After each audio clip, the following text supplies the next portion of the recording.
What's going on, my fellow rock and rollers? Don't forget to hit the bell notification icon to be notified every time I put out a new video on my channel.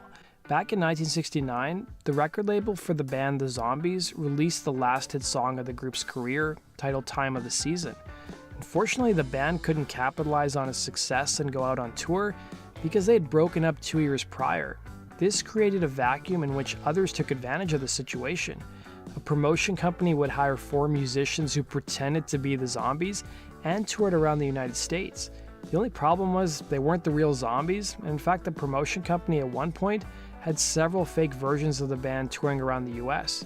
What's even stranger is that 2 future members of the legendary rock band ZZ Top were involved in one of the fake lineups. How did this happen? Stay tuned to find out the shocking story. The Zombies were an English rock band who enjoyed success in the 60s with a string of hits including Tell Her No and She's Not There. By 1967, the band had disbanded following a less than stellar commercial performance of their album The Odyssey and The Miracle. Even though the band broke up in 1967, by 1969 they had another hit with Time of the Season, which was a slow burner, eventually reaching the number 3 spot on the Billboard charts. While the single was successful and demand was growing for the group, the former members of the Zombies weren't even aware of their newfound fame across the pond in the US. The band members were now focused on other musical projects. It would be the idea of a shady promoter named Delta Promotions to assemble 2 fake lineups of the Zombies to tour the US to cash in on the band's popularity. It would be ironic that at one point Delta Promotions used to be a reputable company representing the band Question Mark and the Mysterians, who actually opened a show for the fake Zombies. And in more recent years around this time, Delta realized that they could make more money doing illegal activities, including managing fake bands, than they could managing real bands. At one point, they also managed a fake version of the Animals who toured across the states, and on top of that, some members of the company were arrested by the police for allegedly selling drugs out of their office. Delta Promotions had 2 fake lineups of the Zombies touring the US. One was based out of Michigan, while the other, and the best known lineup, was based out of Texas, and was made up of future ZZ Top members bassist Dusty Hill and drummer Frank Beard. This is an actual press photo of the lineup.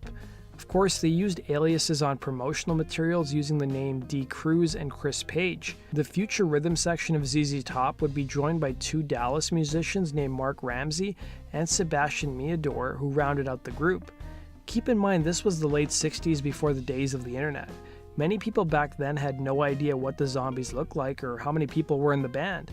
The only people who would have been able to pick apart the Inconsistencies were diehard fans.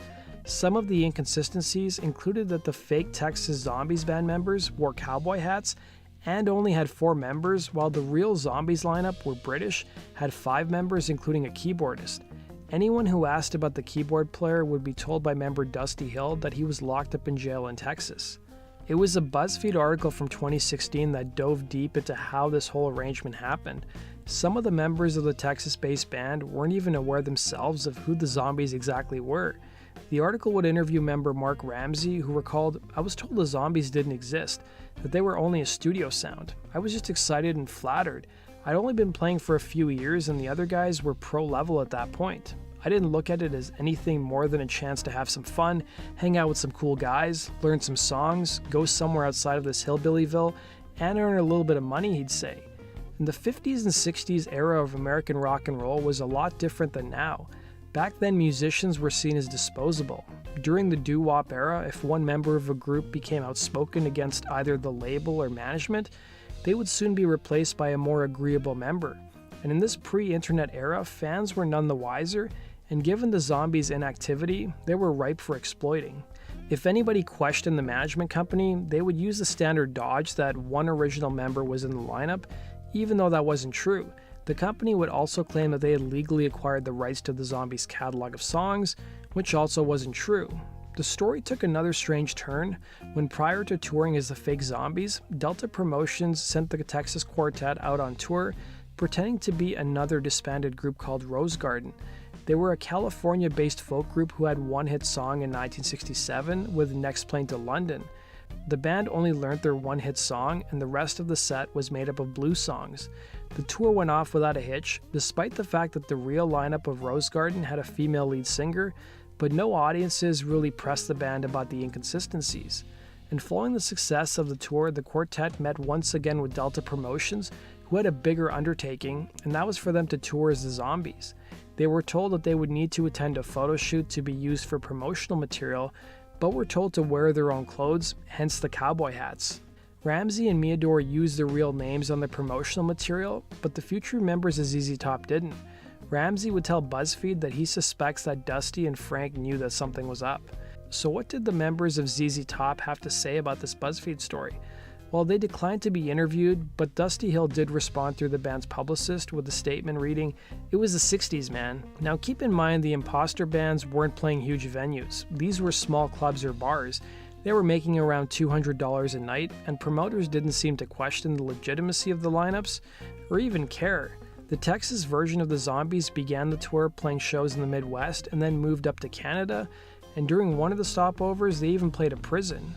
So how did the gigs go, you're probably wondering? Well, following a show in Michigan, the Saginaw News posted a less than stellar review of the Texas-based Zombies in 1969, stating, "The band was especially disappointing, and the crowd began to leave during their fourth tune. The band didn't sound like they did back when they were selling millions of records. When their 40-minute set was finally finished, there was no applause, nothing but dead silence," the review would say.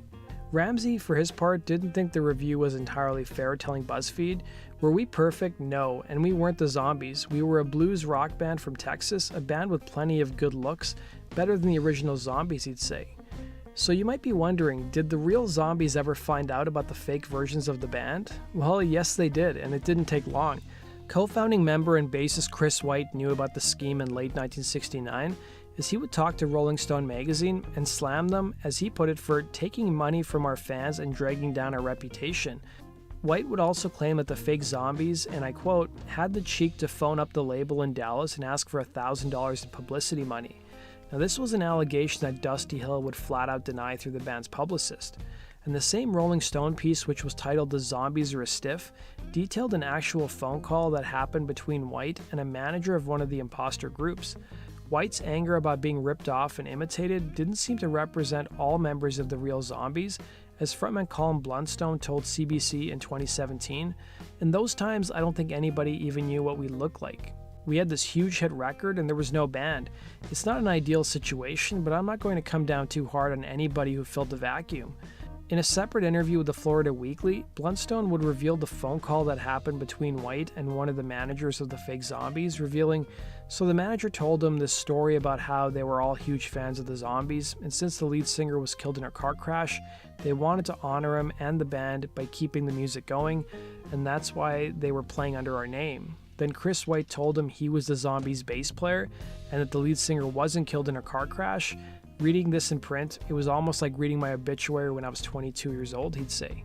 The Zombies, for their part, wouldn't reform until the 90s because keyboardist Rod Argent was busy with another musical group called Argent. Delta Promotions, for their part, had other fraudulent bands touring across the US, including a fake version of the Animals and the Archies. And as time went on, more people caught on to the scheme that Delta Promotions was part of, and it would be famed promoter and businessman Don Kirshner, who owned the rights to the Archies, who threatened to sue Delta Promotions, that scared the company. Following the threats from Kirshner, the Michigan-based City Times ran a headline that read, "Band promoter quits, blasts DJs and mafia." And Argent also claimed that one of the imitation bands was threatened by an angry gun-toting fan. So what happened to the fake Zombies from Texas after disbanding? Well, Meador ended up recording 2 RCA albums with the Werewolves before passing away due to brain cancer in 1980. Ramsey would become a teacher, while Hill and Beard would join guitarist Billy Gibbons a few weeks later to form ZZ Top. And Rod Argent would have the last laugh, looking back at everything, telling the Toronto Star in 2017, "When we finish our tour, we have to go out as a ZZ Top tribute band and repay the compliment," he'd say. So that does it for today's video, guys. Thanks for watching. Be sure to like button and subscribe. If you guys have suggestions for future topics, let me know in the comment section below. Take care.